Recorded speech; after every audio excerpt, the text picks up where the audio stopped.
come across the Etchr sketchbooks. They're absolutely beautiful. They've got gorgeous paper in, and they come with a white cotton cover that you're encouraged to paint, so you personalise your sketchbook. Lots of people use acrylic or inks. I didn't see people using watercolour so much, so I thought I'd have a go with a pen and wash cover to see what it looked like. And the other thing I noticed, a lot of people didn't seal and protect their cover afterwards, and I'm really rough on my materials, so I'll show you how I've protected it so it won't get my grubby old fingerprints all over it. My name's Liz Chadderton. I'm a watercolour artist based in Berkshire, and I do like to see how far I can push watercolour. But I have to say this is a first for me because I've never painted a cotton sketchbook before. This is the Etchr A5 watercolour sketchbook. I was very lucky and got sent one to review, so I'll put a link to that review in the description. But I read that this cloth cover can be painted, and I looked at this white cover and thought, oh, that's going to get mucky. And then I thought, oh, of course, I need to paint this. I need to paint it, and I'm going to take it with me to Australia, so I need to paint something Australian on it. I've done this line and wash koala, and again, that's here on YouTube, so I'll put a link to that in the comments. And I thought, well, a koala. What else could I have on a sketchbook but a koala? So I'm going to have a go. I have no idea how the watercolour will go on this. I'm going to splosh on some watercolour, then I'm going to put on some pen work. It's very rough, so I don't think my fine liners will work. I might just use a Sharpie, to be honest. And then I'll seal it. And again, not quite sure whether I'll use something like Dorland's wax or maybe just a spray varnish. Then I'll have my very own funky, personalised sketchbook, which will kind of be fun. Just as I did with the other koala, I'm going to use exactly the same colours, partly because I haven't washed my palette out since then. So I've got Potter's Pink, which is really opaque. I have got Purple Madder, which is a stunning colour. That's Manganese Violet. That's Transparent Grey. And that's a tiny bit of brown that I'll just use on its eyes. I'm not sure what brown that is. It might be burnt umber. Now, this is a total experiment, so I have no idea how the water and the colour will go onto this sketchbook. Whether it will spread, whether it will just sit and stare at me and give me dirty looks, whether I'll get a nice soft edge, which I seem to have done there. I'm just going to splosh on some colour. It's obviously not really moving. And we'll see what happens. So it's going to get so mucky anyway. So if I just make it hideously mucky with this painting, well, it's not the end of the world, is it? So the top of this koala's head is quite light, so I want to paint behind it. Let's use some of that lovely, put some down here, some of that purple madder. Yeah, I mean, it's obviously, I didn't know if it had been prepared with anything to allow the paint to travel.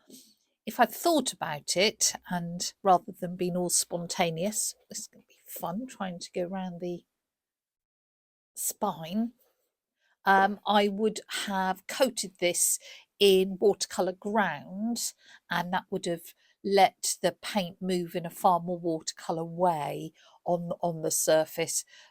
But it's just suddenly sort of occurred to me this morning, and I say I really felt I had nothing to lose. Seems to be better if you put plenty of water on first and then put the colour on. If you put the colour on neat, then it really does just sort of sink in. Whereas if you put the water on first, it's got half a chance of moving. Let's come around that ear. I'm just trying to look and paint in at this point the sort of the shadows, because that's what we're doing in watercolour. So it's light here, it's light on its chubby old cheek. It starts to get a lot darker around here, definitely dark over that shoulder.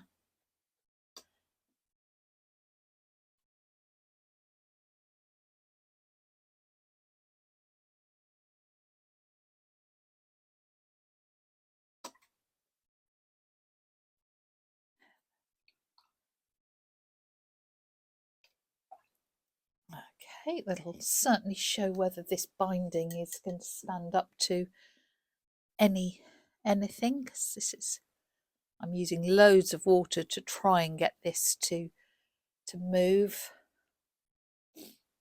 I'm carefully avoiding the little logo, so it now looks like we've got a llama crawling up the koala's arm, which is quite amusing. So this is handy for South America and for Australia. Right, let's do that beautiful dark nose. I'm going to be a little bit more careful. Wet that down first.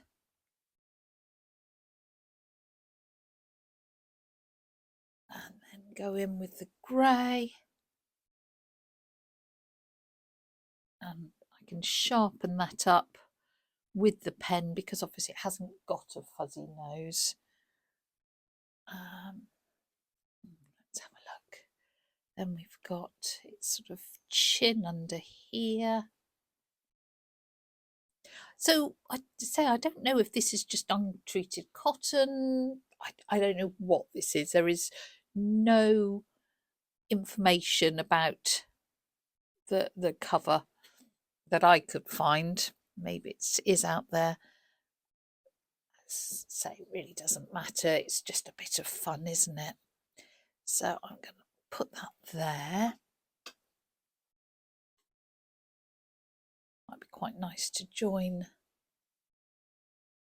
Always looking to join shapes. So let's join there. Slightly smaller brush. I'm going to just get those eyes in. This is a reference from Pixabay. So let's just get the eye in, leaving the highlight. Really do have beautiful button eyes, don't they?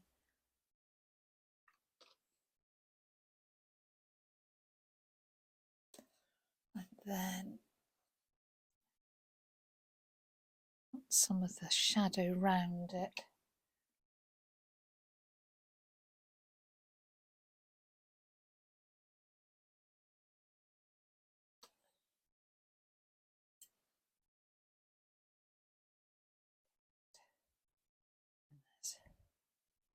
More sort of tone down here. Sort of spreads, but it's quite odd. I've never just painted on raw cotton before.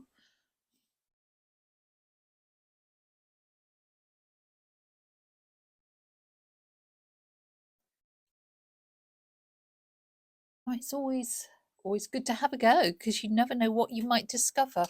You know, just thinking, well, I wonder what happens if is pretty much what every artist should be asking a lot of the time, I reckon. Let's get that. It's got beautiful little shadow over the top of that nose. Koalas' noses are just lovely.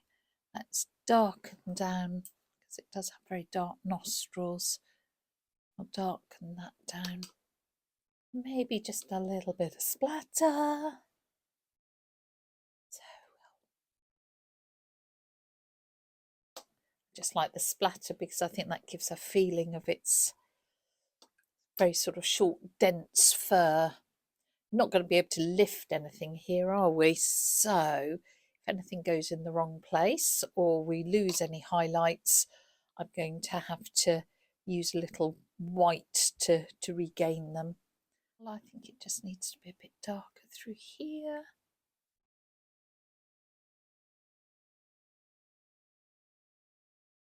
Right, let's just check the spine of the book. It's not something I usually have to take into account. So I may have distorted this poor koala terribly because of that spine. Right, well, I'm going to leave that to dry and then see what on earth I've done. Gosh, this took forever to dry, but I hope it's dry. Okay, usually in pen and wash, I just would use fine liners or something on top. I'm not sure how they're going to cope with this cotton, so I'm going to try those. And if the worst comes to the worst, I've got some just permanent markers, like a Sharpie pen. They're really pretty thick, but they'll have to do. Let's see what... Oh no, we might be okay. And I'm just going to start by sort of tightening up the eye. I mean, and in the end, this is a sketchbook. It's not a drawing, painting to go into a gallery or anything, so it's fine. Might have to get some more black on there. Okay, I'm pleasantly surprised that that seems to be holding up.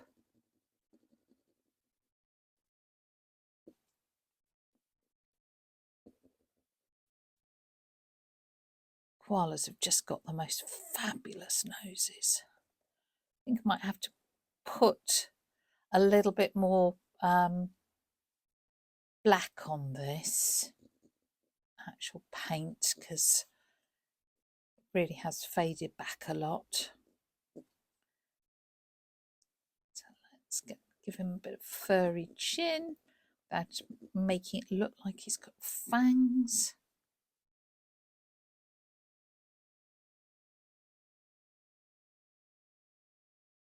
Got such brilliant furry ears as well. So I'm going to get some of that.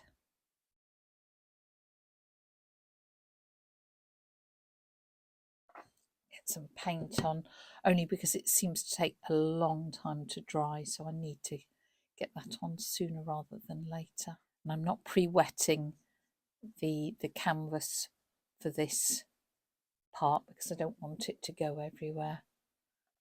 I'll give it a little bit of purple in its nose there. So everyone should have a purple nose, shouldn't they? Some pink onto that chin as well. Do look at the tutorial that I did about painting a koala, because this isn't how I would usually paint it. If I was doing a pen and wash koala, I'm being a little bit more, well, just because it's a little bit tricky, so I'm being a bit more slapdash. Well, not slapdash, but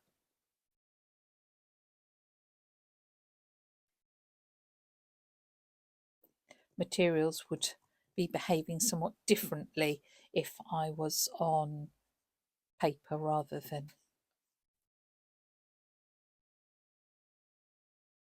sort of this really rough canvas. Let's put some nice long hairs in that ear.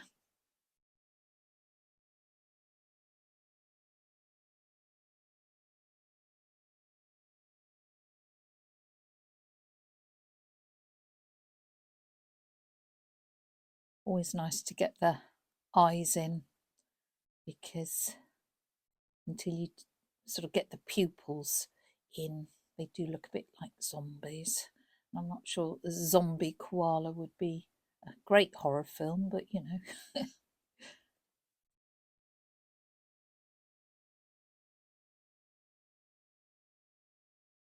let's just darken down this eye, because that one's a lot darker. That will have the benefit of making the highlight look a little bit lighter as well. Some lovely double chins. That's sort of the top of its arm.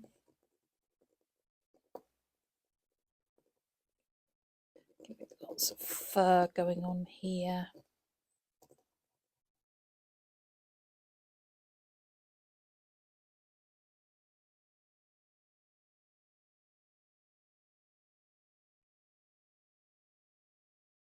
Going over here is a bit tricksy, isn't it? Just got to kind of work out where. So for the eye, yeah, we're sort of round to about there. Just do a sort of continuous line down here. Get his double chin in. Top of his. And then sort of round the back, the sort of shoulder area sort of comes round there. Give him some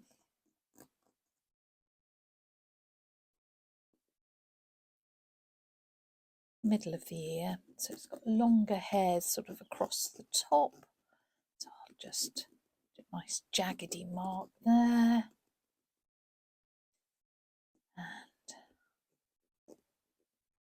around here. How's that looking? Wonder if that was all a bit too long towards the back of the face, but that spine is a right pig to do that, so never mind. I don't think anyone's going to criticise, are they?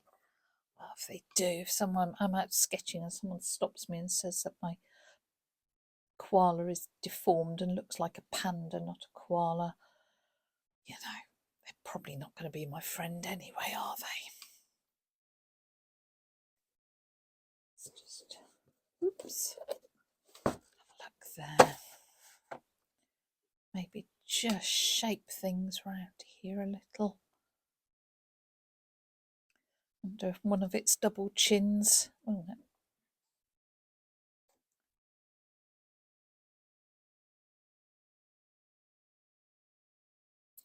This has come down quite a long way, and this should be actually a sort of more of a white highlight across its forehead. Oh, tell you what I haven't done. It's whiskers.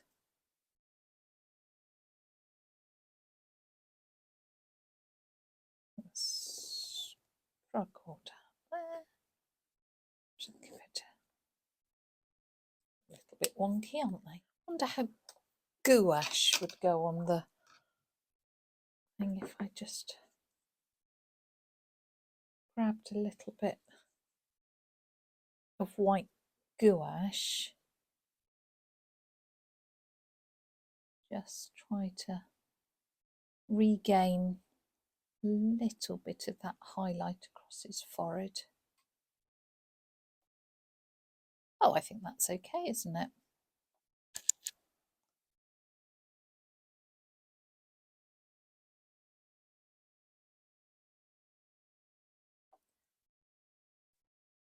It's got the wonkiest whiskers I've ever drawn.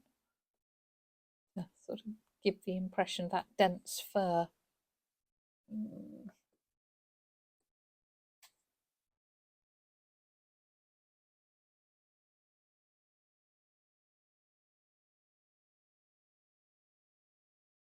Just going to give a little.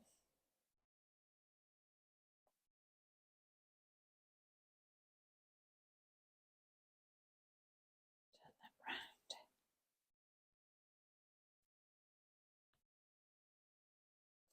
Just put a bit more here.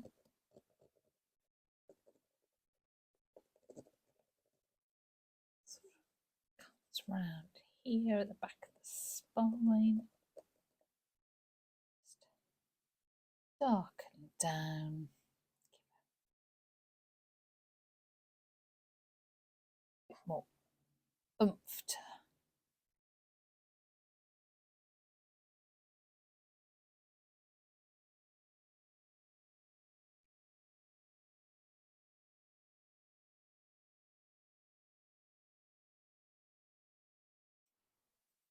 right, I think I'll stop and let that dry and then work out either I'm going to have to spray it to seal it, or I might rub in, say, Dorland's wax and then give it a buff that might protect that cover better. And here's my final book, which I have to say I'm really quite pleased with. So, having thought about it and done some research, I really wanted to seal it. And I'm so surprised. Every other YouTube video I found about people decorating Etchr sketchbooks, they didn't seal it. And that, to me, just seems crazy, because the watercolour will totally reactivate if it gets wet. Some people only decorated their books when they were totally full up and then they stick them on the shelves. So maybe that's not a problem, but this is going to be used. So I reckoned I had two options: either a spray coat, something that's non-yellowing, that's flexible, you can get matte, you can get gloss, so that would have been a possibility. You can also get it with UV protection if that's an issue. But then I decided to use Dorland's wax. If you haven't seen it, I've got a film all about it. It's wonderful. So it's an art wax, a bit like furniture polish, but you put it on, let it dry, and then you buff it. And if I wiggle this around, you can just see there's a slight sheen to it. It never melts again, so don't worry, think, oh, it's wax. If it gets hot, it'll melt, it'll get sticky. This is totally non-sticky. Now it's cured. And I think that will give a really good protection to my book as it travels around Australia with me.